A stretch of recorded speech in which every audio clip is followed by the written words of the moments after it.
Welcome to this skill session. A skill session is our custom webinar format for our communities at Gerlent, German talent, and Glolent, global talent. More info on gerlent.com and glolent.com. Enjoy.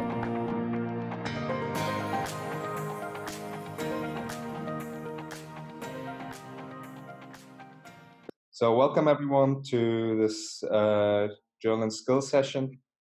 And welcome Demetrios, and thanks for giving this presentation about cryptocurrency tokens. And I'm happy to give you the stage now. Thanks. Hi guys, and good morning from London. I'm actually a little bit tired because I flew last night from Cyprus, but I promised to do this presentation, and it's gonna be a great one. My background is in behavioral finance. I have a PhD in behavioral finance, and I have been working with a lot of these new blockchain companies for the last couple of years really actively. I have held executive position in various companies, and one thing that I like to do is actually to compete in international competitions, which I won the Microsoft competition, the Amazon competition, the 30 under 30 competition, the European Commission competition, and also I got the chance to present in Google. Today I'm going to be talking a little bit about the journey from ICOs to STOs. Although the journey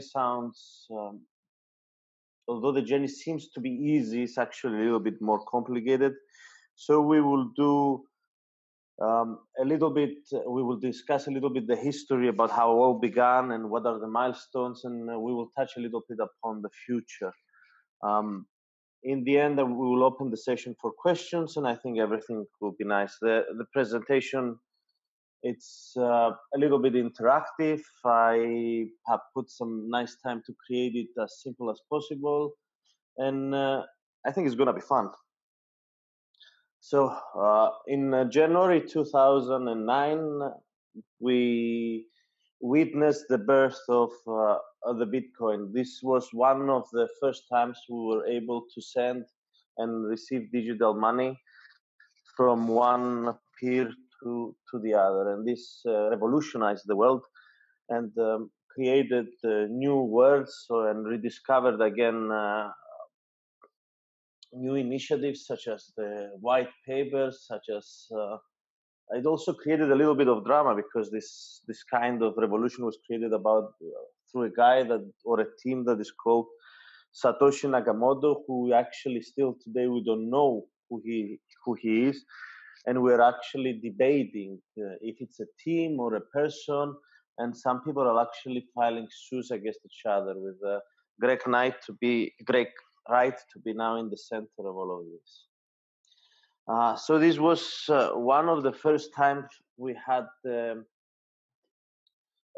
proof of a concept that actually you can send money from one party to the other, and everything was verified by this process that was called a mining process.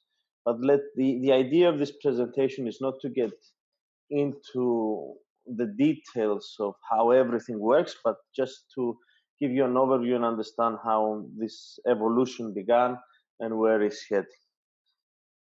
In the 30th of July 2015, we got introduced to another token called Ethereum. This was done by a guy called Vitalik Buterin, and it allowed people not just to send digital money from one place to the other, but also be able to program this kind of token. So this opened this Pandora's box for all of these new beautiful things, like lawyers can write contracts inside these tokens, these tokens can be also adaptable to be traded in a different blockchain called the Ethereum blockchain, and also it allowed tokens to be exchanged a percentage of Ethereum with 1 Bitcoin. For example, if Bitcoin was trading at 1,000 and Ethereum was trading at $10, then a multiplier of this to cover the $1,000 of Bitcoin. So this created the ability of the system to exchange something from something. So we had like two very strong digital currencies out in the market. After the creation of these two tokens, and as you see, it took a bit of a time to make everything visible to the public. So if the Ethereum was launched, as we said, in 2015, and Bitcoin was launched in 2009, so adoption took some time. It wasn't as fast as people were expecting. But after the Ethereum launch, then a lot of these new teams saw this ability to launch their own tokens. So they created teams, they wrote white paper, where a white paper is just a document describing the token and also the roadmap of the team, where the team wants to take this project. So it opened these capabilities for people that live anywhere in the world to launch their project on the internet and to be able to get money and to get funding from the public and launch these ideas. And a lot of projects were launched. And these new offerings were called initial coin offerings, similar to the IPO offerings, but without the need for an expensive prospectus and without the need of a very complicated and time-consuming process to list in an exchange. Nowadays, we moved to a combination of the exchange listing, of the traditional exchange listing, and the ICOs, and a lot of exchanges, because a lot of these coins that were listed in the beginning didn't fulfill their promises. The exchanges decided, like exchanges like Binance or other big exchanges, to allow only coins that they want to launch in their own platforms, and this, it's called initial exchange offerings. So if the exchange is introducing you to the public, then your funding will come from the participation of the clients in the exchange. In this way, you are introduced in an exchange. So if the market, it doesn't have such a hype, the exchange has clients. So if you cannot raise the money through the market by yourself, if the exchange introduces you, then it opens you to its own client, to its own private client base, and this will also allow you to sell your coins. And from the other point of the exchange, this of course creates commissions for the exchange. So it's a new hybrid, and this is a stage of the evolution of the ICOs, since the liquidity has dried up in the last 1.5 years. STOs were something that everybody was talking about it through the beginning, because a classification of a token can actually be either a utility token or a security token. So what a security token means is that the token you're creating, or your idea, or the business, is following the characteristics of a real security that is actually trading in an exchange. But what the people didn't understand, that a security token can be also created in various ways. And depending how it's traded, it needs to follow different regulation. It might need or might not need a prospectus. It might need or might not need capital. It might need or not need the token to be publicly available to some certain specific areas and demographics, depending on where the company is registered. It might allow or might not allow it to float. So it's a little bit more complicated than a traditional utility token. So these are the three main chapters in this chapter of raising funds let's call it from the internet, using the blockchain methodology and advertising all of this information through all the channels in the internet and raising money. It's either through coins or through using the exchanges or through creating security tokens and listing to traditional exchanges such as an OTF, an organized trading facilities, an MTF, a multilateral trading facilities, or a big exchange such as the Nasdaq. So we have coins, we have exchanges, and we have securities. If we combine two of these parts, if we combine the security tokens offering and the ICOs, then we can create also different avenues of launching these security tokens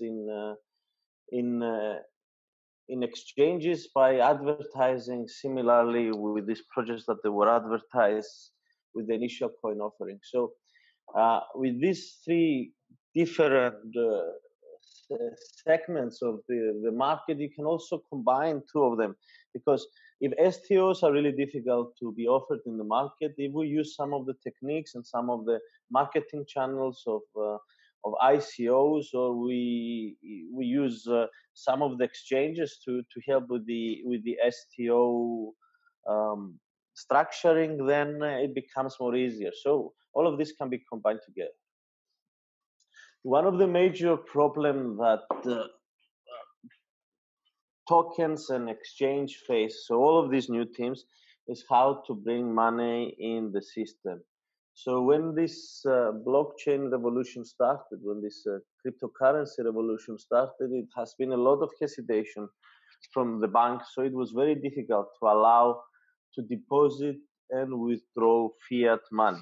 Why did we need in the beginning to deposit and withdraw fiat money? Is because there were no applications. Our cards, our mobile phones were not connected to crypto. So the only way out in the systems were to deposit fiat and buy these tokens, and from the tokens to somehow sell the tokens for goods, or exchange the tokens and use your card, or use a wire transfer in the beginning just to withdraw the money and return the profit. So the fiat gateways were a big problem, and banks were very, very skeptical, and a lot of regulatory bodies didn't allow this kind of transactions. So payment institutions were blocking anything that had to do with fiat. Until recently, a lot of the regulators started thinking of how to adopt these currencies, and some of the banks have transitioned to be called crypto-friendly banks.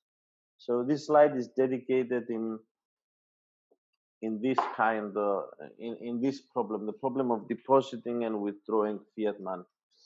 So as soon as you had the ability to deposit and withdraw money within a system, you had the ability to buy or sell something. So if you remember the example I said, as soon as the Ethereum coin appeared, then you were able to sell it and purchase Bitcoins, and you then decided in the future to convert it back again, then you were able to buy it again and then sell it again in the future. So it created this market, this exchange market, and this is what makes this cryptocurrencies fascinating. You can exchange something for something else, so it's like a service. If you go back to the Stone Age, you are able to sell your banana tokens to get the wood tokens, and this is just a confirmation of such an exchange. So if you are able to scale up, and you are able also to digitize tokens based on assets that already exist, such as the S&P index or Google shares or Apple shares, then you can connect these new tokens like Ethereum, Bitcoin, or Bitcoin Cash with the traditional and the old legacy systems, such as the Nasdaq system, where all of these securities are trading, and then you can open, you can make even a bigger market. So you are able to exchange tokens for equities, tokens for commodities, tokens for securities, tokens for futures. So you're able to just scale up, and this scaling up is more robust and more decentralized as you can imagine. And this ability will allow us, of course, to reinvent new markets, to allow us either to be centralized or decentralized. From a trading perspective, centralization has to do more about someone providing you leverage. So it's extremely difficult to trade decentralized without having someone to give you this leverage. So what leverage means is if you deposit $1 and you want to trade 10 times more than that, then someone needs to provide you this kind of collateral. And of course, if the market moves against you, the profits will go to the person or to the counterparty that provide you this kind of leverage.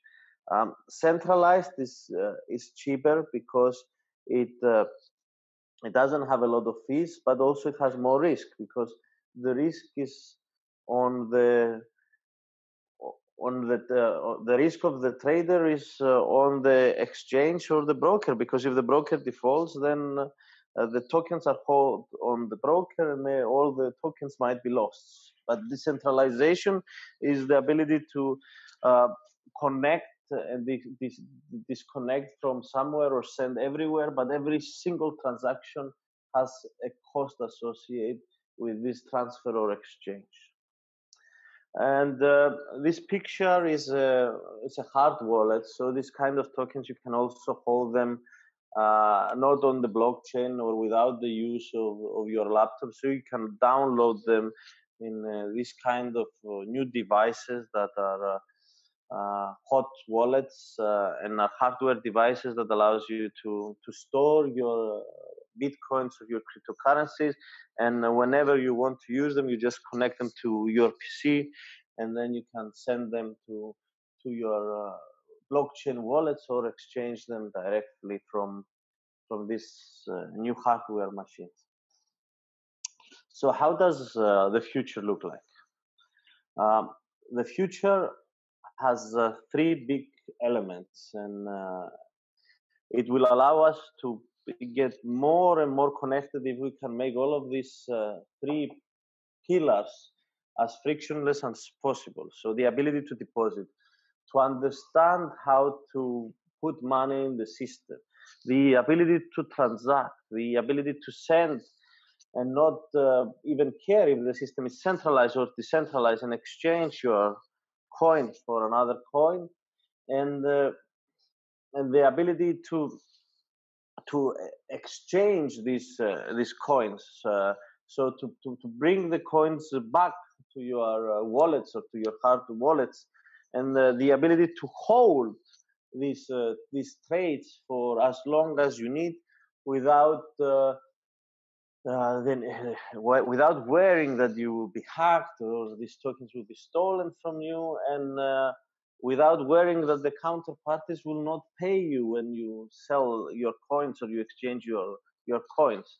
So this is the future. If you can deposit, trade, and exchange your coins, then I mean, you will be able to create more and more new businesses. So you will be able to ICO or IEO, both create a security token depending on your business that you set it up in Europe and exchange it for a business that is set up in Asia, and all of this can be transacted and safely, and investors can come from one part of the world to the other, and ideas can be exchanged. If we take a minute or two here to understand what is about to happen nowadays in the world.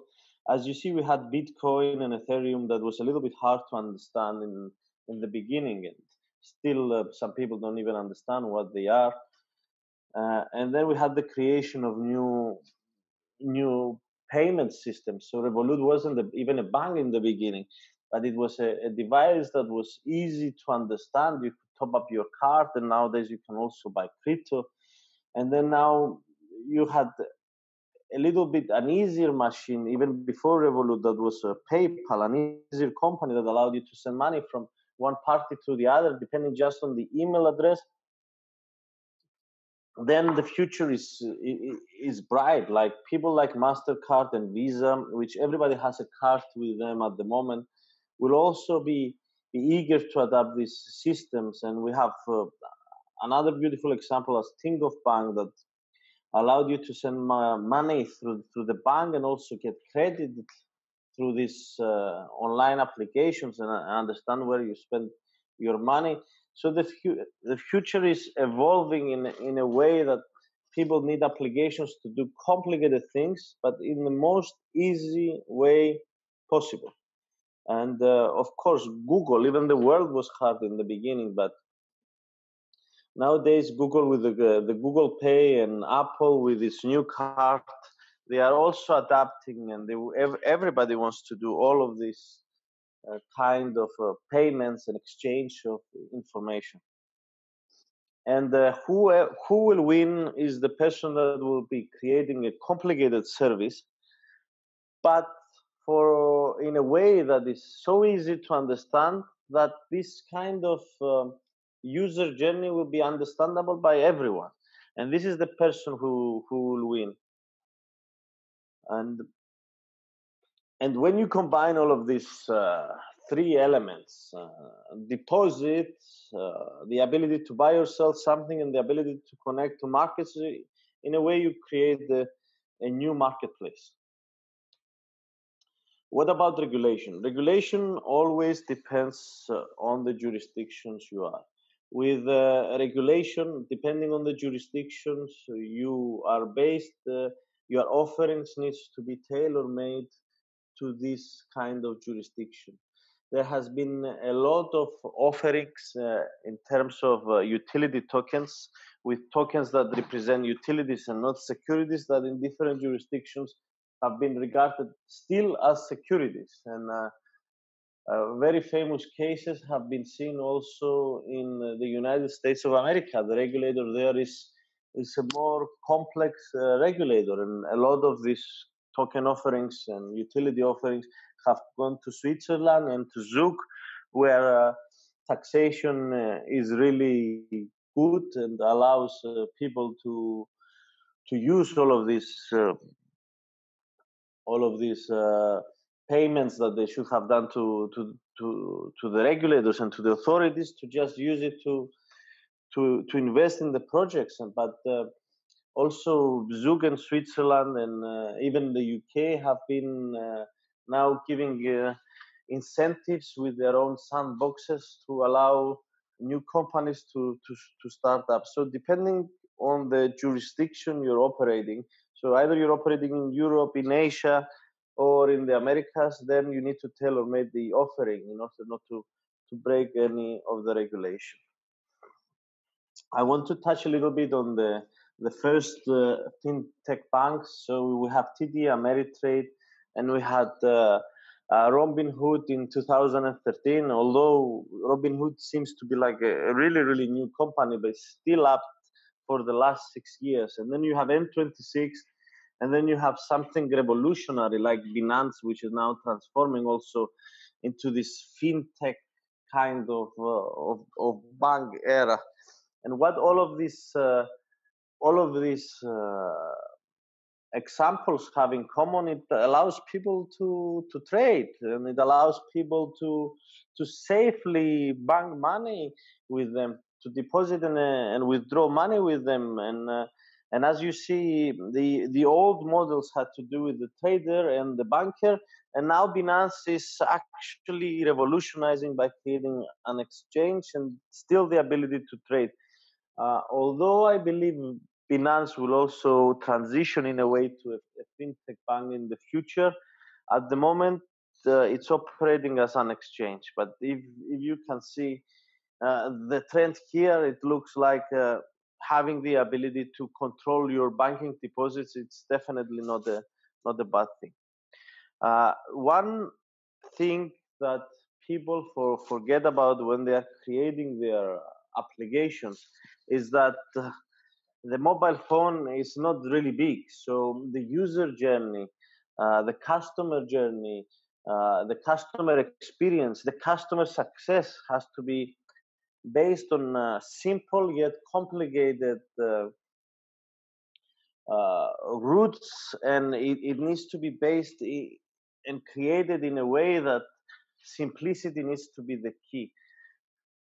And the customer experience matters. You should be able to get the advice, the product, the channels, the history, to understand that you have deposited there, and also you uploaded your documentation in a system that will allow you to do the operations that are necessary, either to trade, to exchange your money for different goods, or to send money to your family that lives in a different part of the world. So when it comes to creating new apps and creating new solutions to problems that already exist, you need to allow the users, your clients, you need to give them an application that is easy to use, that has 3 clicks to resolution, that is accessible on the go, that they can access it where they feel need, where they will have internet connection, and also to make it social and fun. And then the last thing that is really, really important, and we see it now that it's partially working, is support.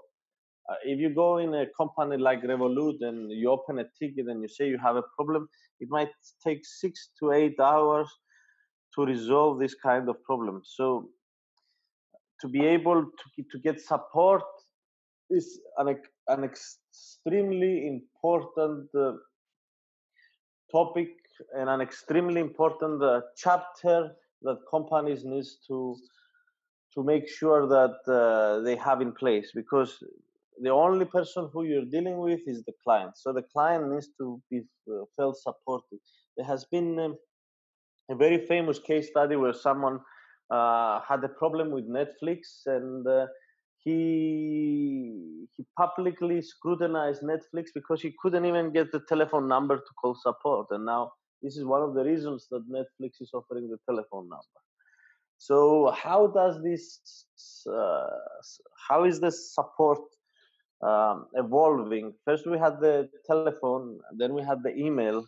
Nowadays we have the chat, and we have a flavor of artificial intelligence. But since the artificial intelligence is not so clever as the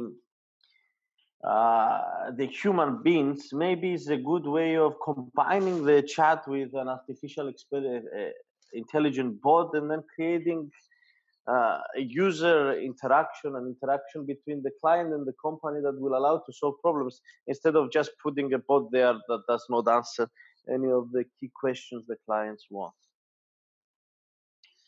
And breakthroughs will happen. We will be able to transact and exchange Apple shares for Bitcoins in the very, very short future. And this is what I am expecting soon, maybe this year or next year, to happen. So you'll be able to exchange your Apple shares that is traded in Nasdaq with a Bitcoin, and with a fraction of a Bitcoin, and then you will be able to store this Bitcoin, and the person who bought the Apple shares will be able to store the Apple shares, and it will allow people to interact even more. But when will all of these things happen? Is when things will become a little bit more safe, when safety will be a little bit more important. As you see, there has been more hacks than ever when this blockchain technology has evolved. Bitcoin used to be very, very slow. Nowadays, with the Lightning Network, it's extremely fast.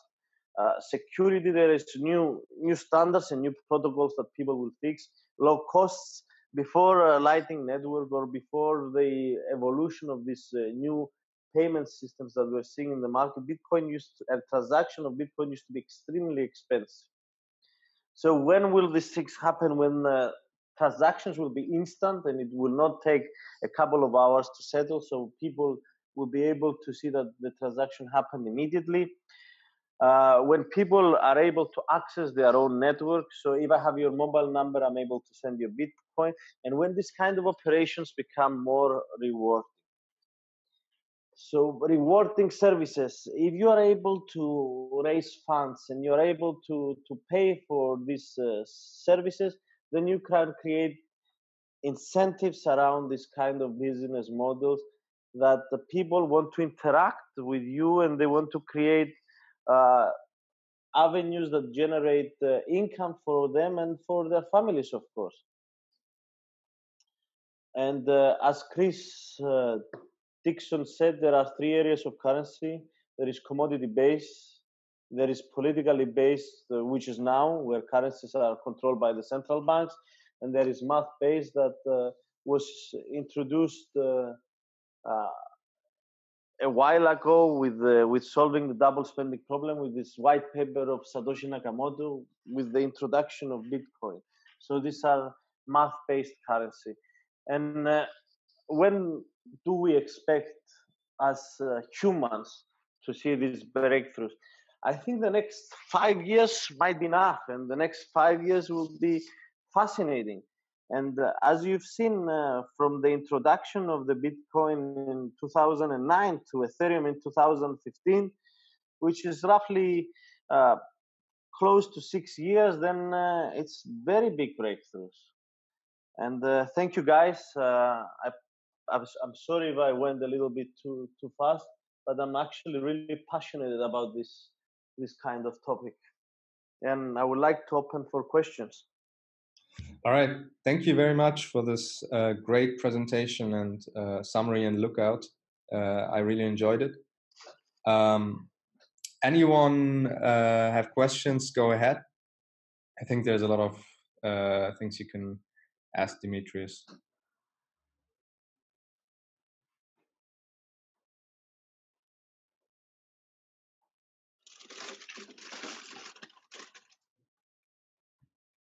Okay.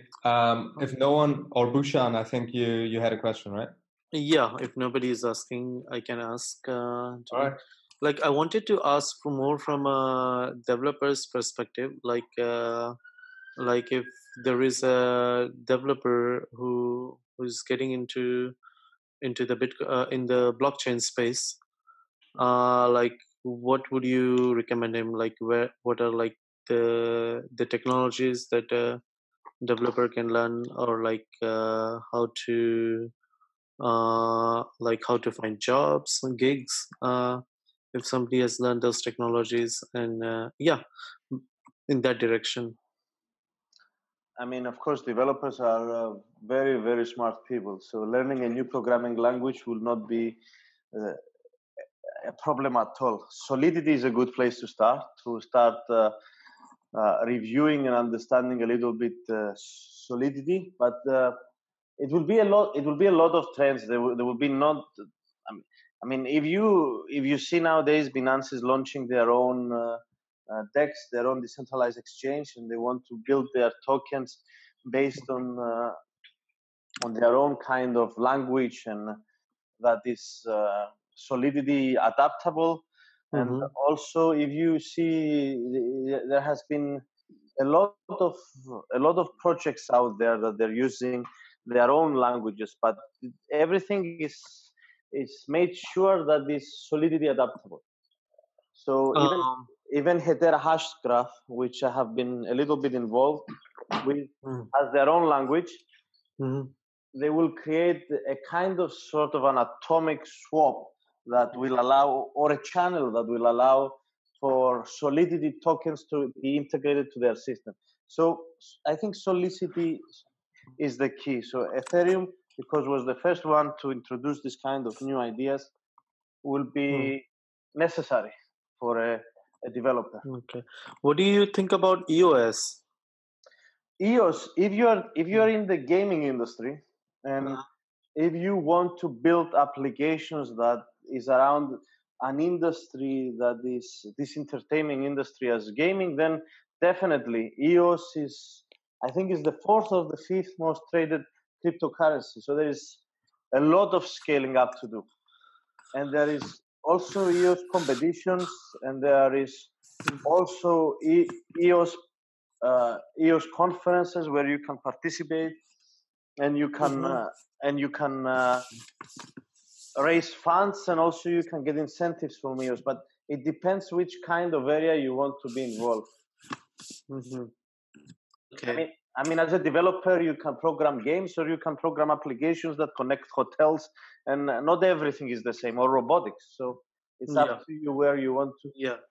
I suggest you also see Hedera Hashgraph, which is something new, just to understand what is coming in the future. But if it's gaming that you want to develop, no, I'm not interested in gaming. Then EOS is. I think also if you do smart contract development, EOS and Ethereum and Solidity are different in the terms of their scalability and how they basically implement the protocol. But you can also work on EOS smart contracts for different exchanges and so on. There is some that use those. But it's a little bit harder to learn, I would say, because it's C++. I think, in my experience, that's a little bit more hardware close and a little bit harder to master, basically. Okay, so you suggest Solidity is easier to get into, like low barrier of entry and wider application. I think Dima said that too. I think Solidity. Sorry, Dima. Yeah, I think it had more adaptability because they were the first that introduced this kind of new smart contracts. So there is a lot of courses out there where you can register online, and even if you start learning something complex like the Hedera Hashgraph language, then I mean, all the tokens are based in ERC20 that are traded. So this is the most hot topic. But if you want to start from there and then scale up your skill set in something that is a niche like EOS, as you said, then you can know both. You understand? It's like riding the motorbike and also riding the car. Although it's a little bit different, you're still following all the all the light colors and all of the road signals. Okay. I think starting with Solidity is a good entry point, and then you can take these concepts. Most of them apply to EOS smart contracts as well. Okay. So I'm like in terms of finding contracts like gigs. Because like the market is so niche at the moment, like I'm still exploring, like if I still want to do it, and I also have to see from the perspective of like how easy it will be to find gigs or where to find gigs, and if you had any input on that one, like in terms of like Solidity, like is it easy to find jobs, and is it like where do you find usually like where find jobs? I mean, nobody can guarantee jobs, as you can understand. So a good place to start is, after you know your understanding, is to publicly advertise your blockchain developers even on LinkedIn. So a lot of people are looking for this kind of people. But also there is a lot of these news media outlets like Cointelegraph or CoinDesks that advertise jobs and advertise events where you can apply. Will I guarantee you that if you become a Solidity developer, you will get a job? Maybe yes and maybe no. But even the foundation, even the Ethereum Foundation, they also have job openings that they require developers. I mean, you can, depending on how good is your skill and how much you want to develop in the areas, I mean, jobs, you will be able to find jobs. Okay. It's like what happened when Java evolved. I mean, in 2001, when I was also studying computer science, nobody knew how big Java was going to be. But in the next couple of years, like, people were getting into Java. I mean, it was something. Something is the same thing all over again. but this time it's packaged with this word called blockchain because it allows you to do even more. Yeah, I think LinkedIn is a good place to kind of get some attention, but also you need to have, I think, like a specific level of expertise to be able to score jobs and interviews. You need to know the technology basically. The best thing is to dive into it, get into the community, get into the Telegram channels and so on, and get engaged, and maybe participate in an open source project or something to get started. That would be very big, actually. You're absolutely right. And then things usually happen with recommendations and so on, like in the current industry. Yeah. Okay. All right. Thanks for your question, Bhushan. I hope we could answer them. Anyone else has any questions for Dima?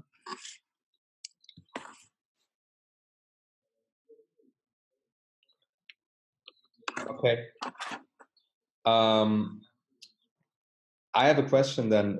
When you look into the future and the usability of tokens and the